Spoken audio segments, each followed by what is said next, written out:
CDC has said all along, healthcare workers who care for Ebola patients are at higher risk of contracting the virus. Tori Wells visited a class of future nurses today and learned what training they're getting. Tori?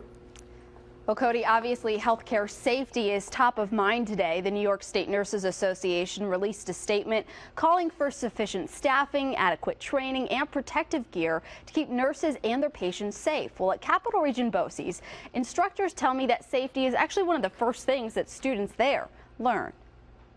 That what you really want to happen is an early diagnosis. At Capital Region BOCES, these students are training to become nurses, and for some, Ebola is on their mind. I mean, I have to follow it to know, to be educated.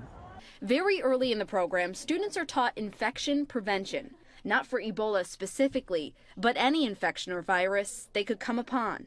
We teach them the appropriate way to use gowns, gloves, any kind of eye protection that they might need, the use of footwear. But with Ebola in the news, instructor Barbara Malfetano, a registered nurse, finds herself talking about the virus. I'll start off the morning with, hey, have you heard the latest on the Ebola? She said the idea is not to panic students, but instead to use this as a teaching moment. Later this month, students will travel to nursing homes and hospitals in the area for hands-on training, and she's sure infection prevention will come up. When we orient to those places, we will be checking with infection control departments to see what new methods of PPE and other precautions that they're using should Ebola surface here. Today, Saratoga Hospital told us it is in constant contact with state and county health departments and is monitoring CDC guidelines. It had a drill on Ebola last week.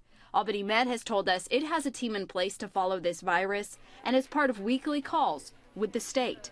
I think we're all going to learn a lot from this. It will be an international discovery, let's put it that way.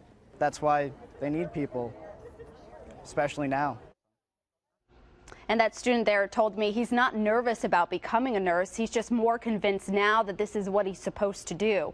Well, today I also spoke with the medical director at UAlbany's Health Center, and I learned what action he took there to lessen the risk of Ebola up front and the protocol that's in place right now. That's coming up tonight at 6. Cody?